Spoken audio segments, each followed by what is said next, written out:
이번 시간에는 혼자 되어도 잘 살아갈 수 있는 준비가 필수이다는 제목으로 말씀을 전합니다. 혼자서도 잘 살아가려면 독립적인 수행력이 있어야 됩니다. 독립적인 수행력은 하루아침에 습관이 되는 것이 아닙니다. 어려서부터 습관이 되어야 됩니다. 요새 부모님들이 자녀들을 온실 속에서 기릅니다.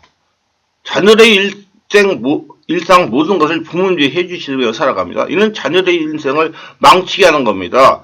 부모님들이 고등학생인 딸이 코로나19에 감염이 되었는데 학교 선생님이 직접 전화해 출동할 문제가 없도록 한다는 것입니다. 심지어 대학생 아들이 코로나19에 감염됐는데 아들의 출동과 문제에 대해서 직접 학교에 가서 아들이 해결하지 않고 부모님이 대학교에 전화를 해가지고 출석 문제를 해결한다는 얘기를 들었습니다. 이런 문제점은 고등학생이나 대학생이 자신이 스스로 얼마든지 조치하고 해결할 수가 있는 것입니다. 스스로 학교에 전화해서 출석의 문제를 해결해야 된다는 겁니다. 그래야 자녀가 인생을 살아가면서 독립적으로 수행하며 혼자서도 당황하지 않고 삶을 살아갈 수가 있는 것입니다. 과잉 부분은 자녀들의 인생을 망치는 겁니다. 첫째, 자립심, 독립심을 길러야 됩니다. 독립심이란 남에게 기대지 않고 제 힘으로 살아가는 마음을 말합니다.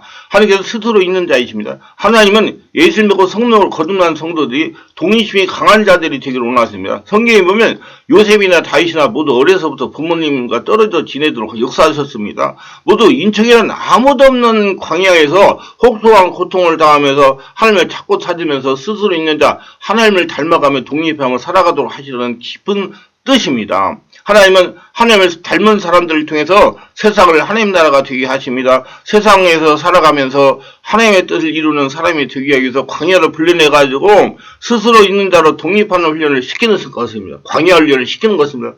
세상의 조사에서도 65세 이상 되시는 분들이 스스로 모든 것을 해결하는 독립심이 강한 분들이 건강하고 장수한다는 통계가 있습니다. 하나님은 어려서부터 독립심이 강한 사람이 되기를 소원합니다. 어려서부터 자기 일을 스스로 하면 독립심을 기를 수 있다고 합니다. 저는 어려서 부모와 떨어져 혼자 살다시피 하며 독립심을 강한 편입니다.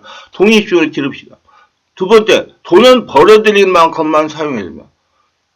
벌어서 써라.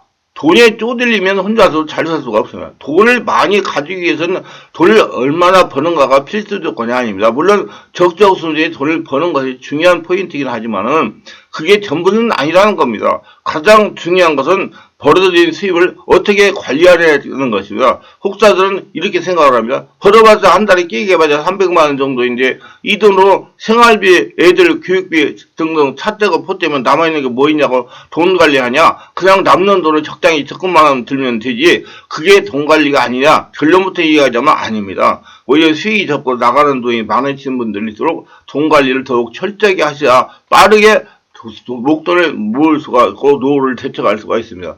그 돈으로 무엇인가 할 수 있는 것이다. 여러분, 제가 나이가 이게 되다 보니까 정말 돈이 없으면 사람 취급을 못 받아요.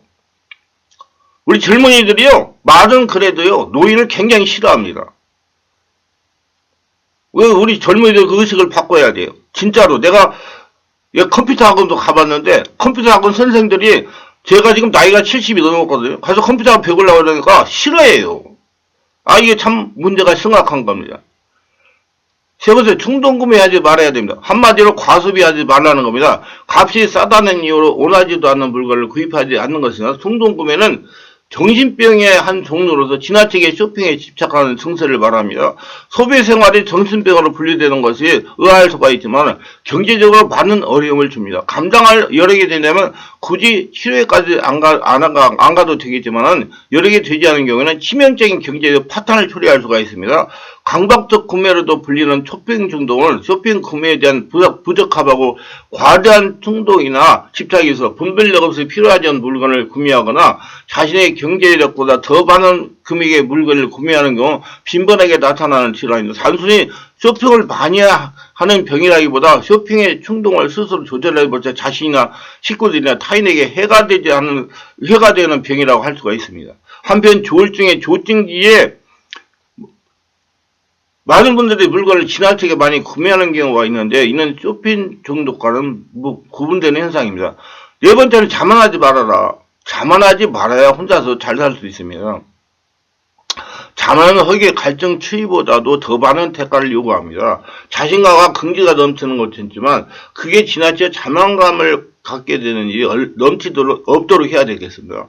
자신감과는 엄연히 다릅니다. 자신감이 이거는 자신을 믿고 자신을 사랑하고 물론 타인에게 자신감을 주고 서로 존중하는 것이야. 자만의 경우는 다릅니다. 자존심만 높다고 늘 항상 자신보다 약한 타인을 함부로 깔보거나 무시하는 게 바로 자만입니다. 자만은 자신만 해치는 게 아니라 타인에게도 상처나 갈등들도 만듭니다. 꼭 드러내고 뽐내지 않아도 자신을 낮추지 않고 겸손을 모르는 사람에게 쓰이기도 합니다. 그래서 우리 겸손하시기를 바랍니다. 항상 자신이 부족한 것이 많다 항상 생각하시고 자기 관리를 잘하시고 경성하시고 자기를 성찰하는 모두 되시기를 바랍니다. 음식을 적당히 먹는 습관을 들여야 돼요. 식욕이 지나칠 때 육신을 해롭게 하고 마음을 둔하게 합니다. 절식은 육신을 해롭게 하는 것 같다가 영을 새롭게 합니다. 몸의 세포를 새롭게 합니다. 요즘 우리나라 사람들이 질병들이 못 먹어서 걸리는 병보다 너무 많이 먹어서 걸리는 병이 대부분이야. 여러분 다 아시잖아요. 사실 식욕의 관리는 건강관리에 아주 중요한 요소입니다. 우리가 하루 사이에 섭취량 보통 2000칼로리를 생각을 합니다. 연구 결과에 의하면 2000칼로리에서 200칼로리를 덜어는 1800칼로리를 섭취할 때 혈관 건강에 가장 좋다고 합니다. 따라서 하루 3끼 먹는 걸 기준으로 했을 때는 밥 공기에서 밥 한두 숟가락 정도만 덜어 먹으면 딱 1800kg 칼로리를 맞추기가 쉽습니다. 그렇게 식사량을 정해주면 되겠습니다. 실제 연구 결과를 살펴보면 하루에 600칼로리 적게 섭취한 그룹보다 200칼로리 적게 섭취한 그룹에서 동맥경화가 크게 개선되는 걸 확인할 수 있습니다. 너무나 많이 적게 먹으면 안 되고 1800칼로리는 먹어야 된다는 그 얘기예요. 하루 200칼로리만 줄이는 게 혈관 건강에 도움이 된다는 겁니다. 하루 3끼 기준으로 평소 먹던 밥에서 끼니당 2~3숟가락만 줄여주기 하면 하루에 200칼로리를 줄일 수가 있습니다. 음식은 적당히 보다 건강을 유지합니다. 제가 많이 먹어가지고 혈액에 문제가 생기고 92kg까지 나갔어요. 그랬는데 이 적게 먹어가지고 하루 3끼를 먹더라도 적게 먹어가지고 지금 10년 이상을 절식을 하다 보니까 지금 72kg, 20kg가 줄었어요. 그래서 몸에 혈당 모든 수치들이 정상으로 돌아왔습니다. 그래서 먹는 걸 제가 굉장히 두려워합니다. 그러나 3끼는 다 먹습니다.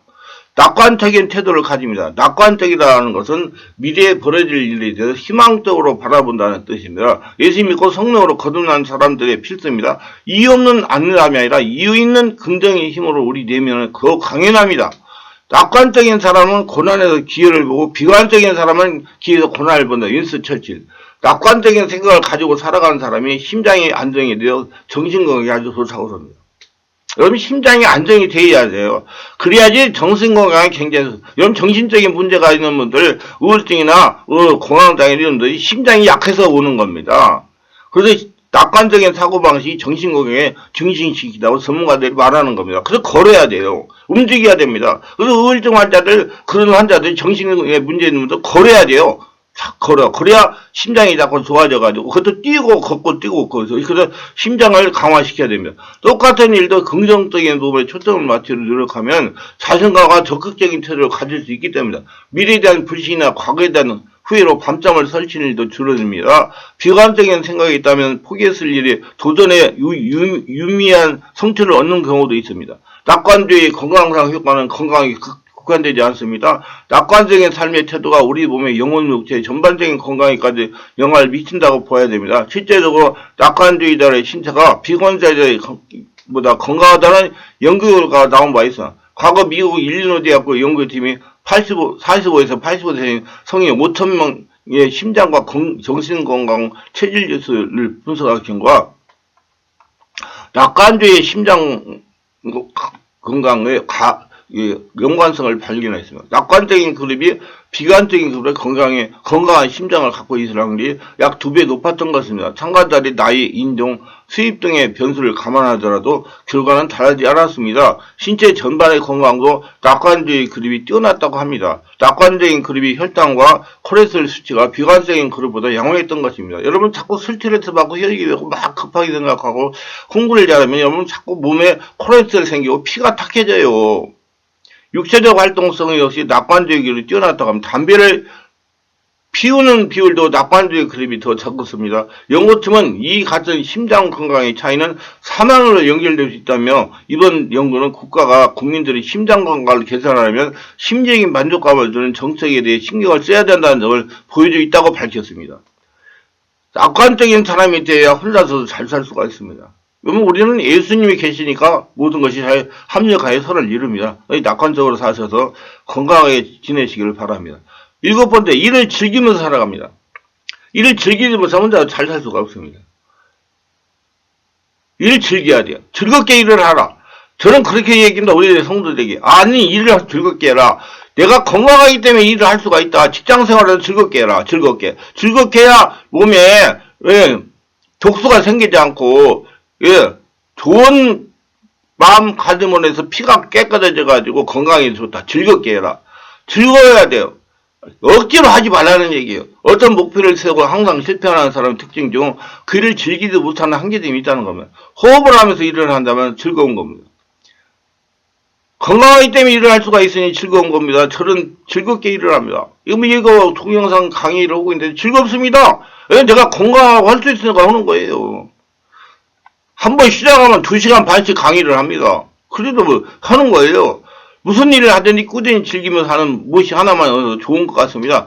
그러한 것이 자신을 걸어가가는 힘찬 운동력이 되기 때문에 무엇이든 노력을 하다 보면 결과는 나오게 됩니다. 하지만 무조건 결과가 목적이 되면 삶이 너무나 피곤하고 치열해지게 됩니다. 그런 삶의 습관이 되면 그것이 그 사람의 인생이 되는데 그런 삶을 바르게 살아가는 모습은 아니라는 겁니다. 그래서 사람들이 요즘에 젊은이들이 번아웃을 많이 당해요. 타다 없어져 버리는 거야, 다. 체력이 소진돼가지고. 그래가지고 1, 2년 쉬어야지 체력을 회복하는 사람도 있습니다. 그건 참 바보 같은 짓을 하는 거예요. 그러면 삶에는 여유가 없고 만남의 자리에 가져도 긴장을 풀지 못하면 항상 바쁘게만 살아갑니다. 각자 살아가는 삶의 방식에 대해 뭘 할 수는 없으나 인생을 바쁘게 긴박하게 살아온 주위 사람들이 나이들을 하는 말씀 중에 주의 좀 돌아보고 살았을 걸 후회하는 것이 가장 많습니다.